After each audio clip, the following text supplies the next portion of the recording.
So and welcome back in my new blog. म बिरामी हेर्न गाउँमा आएको छु।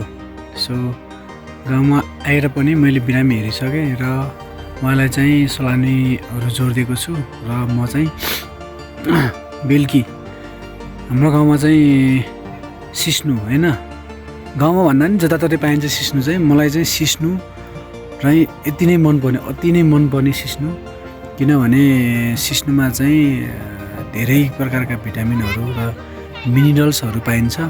सो मलाई चाहिँ सिस्नु आँटा चाहिँ एकदमै मनपर्छ। त्यसैले चाहिँ म त्यही बिरामीलाई छोडेर म यता सिस्नु टिप्न आएको छु। सिस्नु चाहिँ यस्तो छ।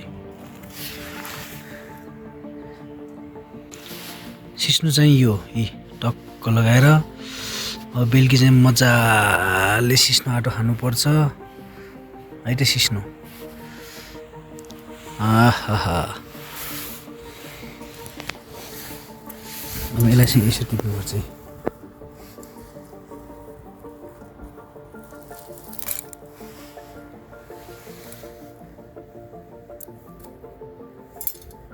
म चाहिँ अहिले ठ्याक्कै सुप्राङ छु। यो चाहिँ सुप्राङको स्कुल होइन त, ब्याकग्राउन्डमा देखिरहेको चाहिँ सुप्राङको स्कुल। सुप्राङको स्कुल चाहिँ पहिला त्यो खोलाको छेउमा थियो, अनि बाढीले चाहिँ बगाइदिएर अहिले चाहिँ यहाँ छ सुप्राङको स्कुल चाहिँ माथि सरेको छ। सो त्यही हो सुप्राङको सिस्नु चाहिँ म आज तल लगेर खाँदैछु होइन। गाउँहरूमा चाहिँ यस्तो सुली हुन्छ, उसको घाँसको सुलीहरू चाहिँ यस्तो हुन्छ गाउँहरूमा। म अब तलैमा टिप्न आउँदैछु।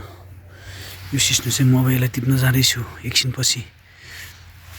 हाई हाई, ओहो घाँस त नादन, ओ माइ गॉड। मान्छेहरूले चाहिँ मलाई डक्टरले पनि सिस्नु टिपिरहेछन् भनेर भन्दैछ यहाँ माथिका मान्छेहरूले। उता मान्छे बसिरहेछन्, उता जुन मान्छेहरू छन् नि, यिनीहरूले चाहिँ मलाई अब यी डक्टरले पनि सिस्नु टिप्दैछ भनेर भन्दै थियो कि। तर म टिप्छु के भयो त होइन, सिस्नु टिप्न पनि के को लाग्छ, जसले टिपे पनि त भयो नि सिस्नु।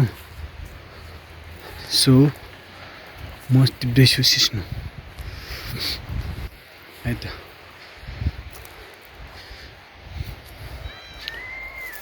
तर कता छ भने सिस्नु सबैले खानु भएकै छ होला, तर सिस्नुको फाइदा र बेफाइदाको बारेमा तपाईँलाई थाहा नभएको हुनसक्छ। र म तपाईँहरूलाई आज सिस्नु हाम्रो स्वास्थ्यको लागि कति फाइदा हुन्छ त भनेर तपाईँहरूलाई जानकारी गराउन गइरहेको छु। कृपया भिडियो स्किप नगरी ध्यान दिएर हेर्नुहोला र सुन्नुहोला। सिस्नु हाम्रो घर वरिपरि पाइने, एकदमै प्रकृतिमा पाइने नेचुरल प्लान्ट हो, जुन गर्छौँ यो सागसब्जीको रूपमा प्रयोग गर्छौँ यसलाई चाहिँ।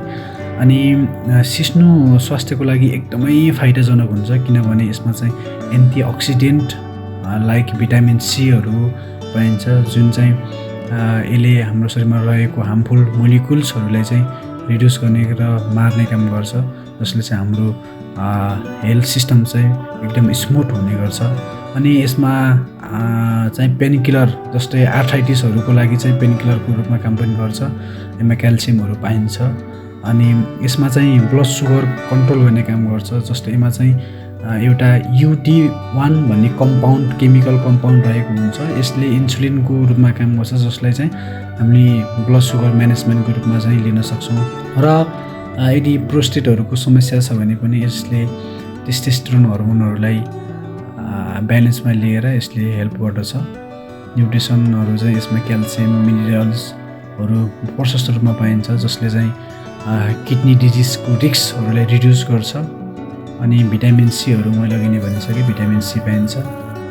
र यसमा प्रशस्त मात्रामा भिटामिन ए पाइन्छ, जुन चाहिँ हाम्रो आँखाको हेल्थको लागि एकदमै नेसेसरी हुन्छ।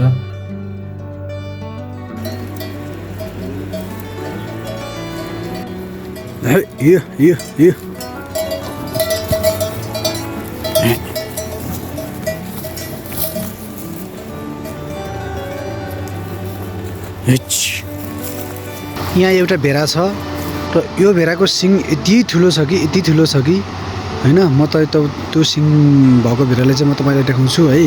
So check it now. भेडाल चाहिँ मलाई अब लखट्नु सक्छ फेरि। Oh my god what a सिङ भेडा। म चाहिँ बिस्तारै बिस्तारै जान्छु, अहिले मलाई हान्न पनि सक्छ।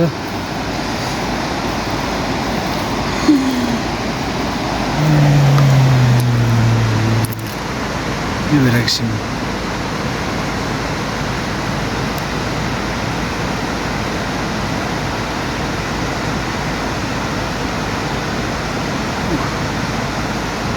कति वर्ष भेडा हो यार यो। देखिहाल्नु भयो होइन कति ठुलो छ भेडा चाहिँ। यसले मलाई जे पनि गर्न सक्छ। भ्या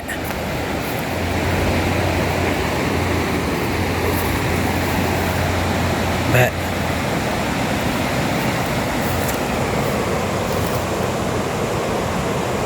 भ्या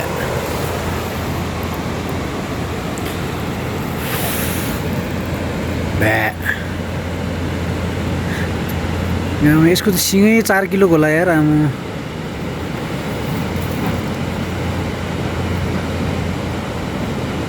कडक्स भेडा।